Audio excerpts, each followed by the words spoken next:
Hello and happy National Book Month. The entire month promotes literacy, storytelling, and the importance of reading in our everyday lives.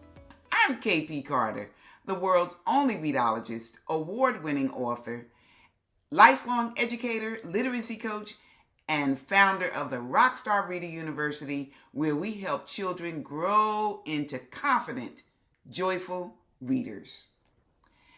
Let me ask you a question. Did you know that 65% of children are reading below grade level?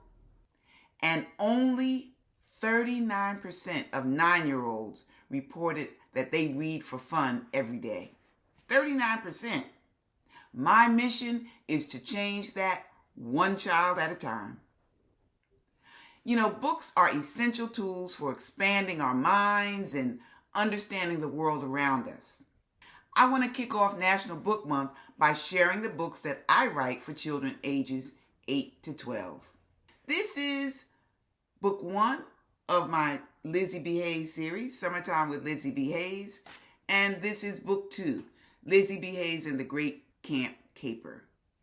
I'm going to read the back cover to you of Summertime with Lizzie B. 8-year-old Lizzie, along with her cousins Shu Shu and Mookie, can't wait to kick off their summer of non-stop fun with all the other kids in Newark, New Jersey. Always wanting to be the center of attention, Lizzie has several tricks up her sleeves to guarantee that all eyes are on her. But this summer is different. Just as Lizzie gears up for a summer filled with jump rope contests, shooting hoops, trips to the local library, and of course, roller skating at breakneck speeds. She begins to hear rumors of trouble brewing in her city. And to make matters worse, Lizzie's father plans to take her on a 2-week vacation down south. South Philadelphia, that is. Now she's faced with leaving everyone she loves for the first time. Today I'm going to share chapter 1 of Summertime with Lizzie B. And as I said, I write historical fiction for ages 8 to 12. So I want to just go through and show, first I want to show a few of the pictures. This is in chapter 1.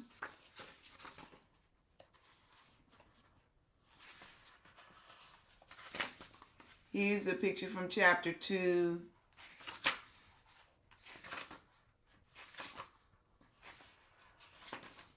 Here's a picture from chapter 3. The kids playing out in the street. And you notice that the images are in black and white because I want children to get a feel for what it was like in the 60s. Okay, chapter 1. Cod liver oil. Yuck. Have you ever tasted cod liver oil? Have you? I know I have.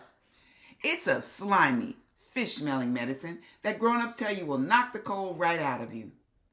Grandmommy pumped cod liver oil into us every morning from November through the end of March, right around my birthday. On the first day of summer vacation, I had to take some of that disgusting stuff because for the last 2 days I had been coughing and sneezing and feeling really lousy because a cold was trying to catch me. So I wrinkled my nose, squinted my eyes, and squeezed my lips, and only a managed to escape. Being careful not to spill one drop, Grandmommy slowly brought the tablespoon to my lips. The tip of the spoon had barely touched him, and I heaved and bucked and made my eyes roll back and splat. The cod liver oil went all over the bathroom mirror. Grandmommy frowned at that messy mirror, shook her head, and slowly and steadily poured another spoonful. And there it is. Lizzie's getting another spoonful. And Grandmommy said, "Lizzie, if you want to go with your daddy on Wednesday, you'll take that medicine and you'll keep it down," she scolded. A little part of me wanted to go with my daddy, but I wasn't sure I wanted to spend a few days away from everybody I knew because so much fun happened in the neighborhood during summer. Skating, blowing bubbles, shooting hoops, and jumping rope. But when I was just a baby, about 3 months old, My mommy left my daddy in Brooklyn, New York to come back to her mother's house in Newark, New Jersey. On that rainy Saturday afternoon, we brought all our things with us, but it was mainly just clothes. Family members whispered that Daddy had stopped paying attention to Mommy, or whatever happens when grown-ups don't get along anymore. We lived on Chadwick Court with Grandmommy, Granddaddy, and my two cousins, Shu Shu and Mookie. We lived on Chadwick Court with my Grandmommy, Granddaddy, and my two cousins, 13-year-old Shu Shu and 12-year-old Mookie. Soon, Mommy found an apartment not too far away. And since Grandmommy took care of me during the day while Mommy worked, I guess it was just easier for me to stay at Grandmommy's house Monday through Friday and spend weekends with Mommy. That was what I found out when I got older. I can still hear Grandmommy talk about the day Mommy returned to Newark from Brooklyn. My sweet grandbaby Lizzie, she's so small she fits right on the pillow. I had heard that story 1,000 times, or maybe I remember the day that it happened. Then, when I was about 2.5, my daddy mailed some papers for my mommy to sign, and other family members whispered about how she wouldn't do it.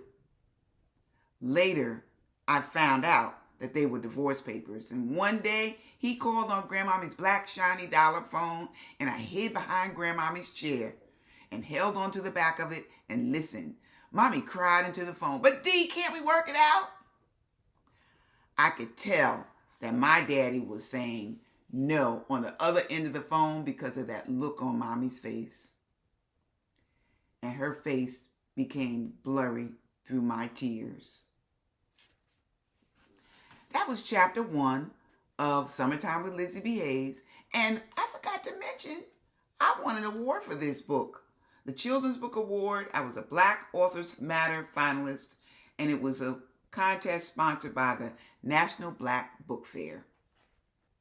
If you want to read the rest of Summertime with Lizzie B. and find out about her summer, find out what the trouble was that was brewing in her neighborhood, go to my website or check the notes below and grab yourself a signed copy.